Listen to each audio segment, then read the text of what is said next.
Hello everyone, welcome to my channel. My name's Paul. I like old movies, westerns, lots of different kinds of music, and comic books. I especially like comic books. My favorite comic book is one many of you may not know about. It's called The Femforce. It's published by AC Comics down in Florida. I did a video about my favorite Femforce character, the Blue Boatier, just a couple of days ago. Those aren't the characters I want to talk about today. Today I'm going to talk about one of my own comic book characters. Yeah, I've got characters of my own. I published a series of 3 comic books titled Va Va Va Voom a while back. It was an anthology of stories with a number of characters in lead roles. There was a space girl, a time-displaced detective, a jungle adventurer, a Norse goddess, and a superheroine. This video is going to be about my superheroine, the Ace. If you enjoyed the video or any of my videos, please like and subscribe. So let's get to it.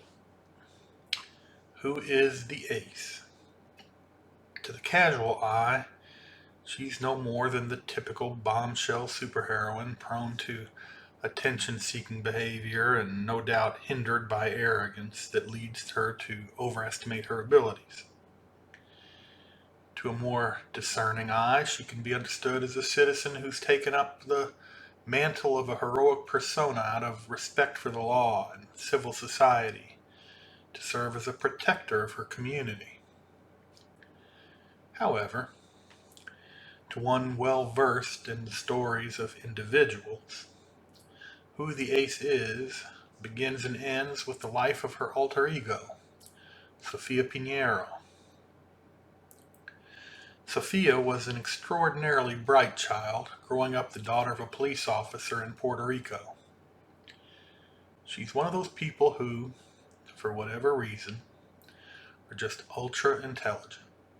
She graduated from high school early, finished her master's degree in mechanical engineering from Purdue University at age 22. She's currently working on her PhD in physics at Port City Tech, where she's also employed as an adjunct professor. Her doctoral thesis relates to electromagnetism and anti-gravity. Having been physically immature through much of her secondary and university education, Sophia missed out on the benefits of team sports, but her desire to be accepted by her classmates led to hard workouts as she tried to make the team. She became quite athletic through her efforts by the time she turned 20, but by then she was focused on graduate school and her vague dreams of college competition were gone. Her passion for working out didn't stop, and in addition to weight training, she's a dedicated martial arts student. Although Sophia's got a fantastic body, for several reasons she usually dresses with the intent to play down her attributes when in public. First, as an accelerated learner, she was in class with people older than her through primary and secondary school and had a difficult social life as she was younger and gawkier and a brainiac who was occasionally teased and usually not invited to social functions. As a young girl, this gave her a complex about her attractiveness. While as a young adult she's intellectually aware of her beauty, she still lacks inner confidence in that regard. Second, an offshoot of the first, is her shyness and difficulty socializing in group situations, which makes her something of a wallflower. Third, also an offshoot of the first, she's modest about herself and her accomplishments because she doesn't want to come across as though she thinks she's better than her peers, which is a complaint that was often unfairly lodged against her growing up.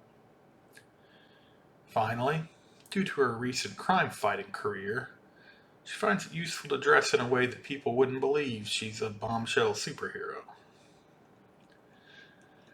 Sophia didn't decide to become a crime fighter because of any personal tragedy or horrible experience. Rather, the general reason is that as an engineer and a physicist, she believes in an ordered environment and societal order, and the need for preventing behavior which goes against the rules and causes havoc with the way things should be. Due to her inherent intelligence and creativity, and because of her skills learned as an engineer and physicist, she's designed a breakthrough device which operates using principles of magnetism and anti-gravity to create a force field around her body. The effect of the force field is manyfold. The speed of force directed against her is slowed by the force field to no more than about 25 miles an hour on impact. An example of the result is that bullets might leave a small bruise but are not traveling at sufficient speed to penetrate her skin.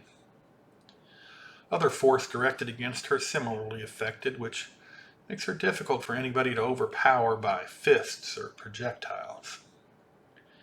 The force field also has a reverse effect. The power of her blows is increased because of the force field repelling her target. A curious side effect of the repelling nature of her invention is that she can, exponentially, run faster and jump higher because of the increased repelling force against the ground. Her landings after jumping are also softened due to the nature of the force field being emitted. Sophia has kept her invention a secret and doesn't even hint at it in its creation in her thesis, which covers collateral theorems. She's invented many things before. Indeed, she sold a past invention, when she was an engineering student, to a major company, and that's provided her with a nice nest egg on which to live while she continues to be a student. She owns the house where she lives off campus and rents out rooms to 3 other college students. However, they do not know she's the landlord, as she's set up a dummy corporation to collect rent and handle maintenance. Her younger roommates believe she's just another tenant who has the largest part of the house because she's been there the longest. Sophia has roommates even though she doesn't need the money because she doesn't want people to know she doesn't need the money.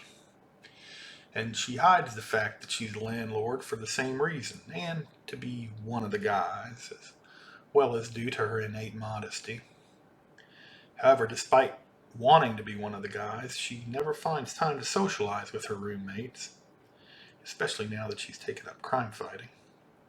And very few have come to feel they really know her.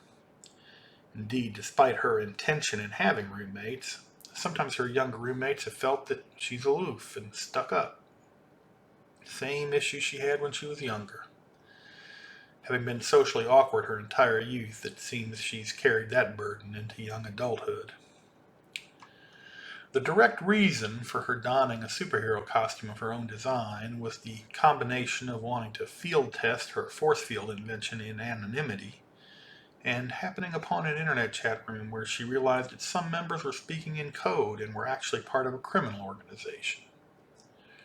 Her curiosity, sense of right and wrong, and desire to use her invention in a practical way led her to create a costume and crash the clandestine meeting. Unlike her normal attire, Sophia's costume emphasizes her body while keeping her identity secret. Her superheroic alter ego is Sophia's opportunity to be proud of who she is, what she stands for, and how she looks. Thus, the costume is very low-cut, skimpy, and stylish. However, Sophia has not been completely impractical.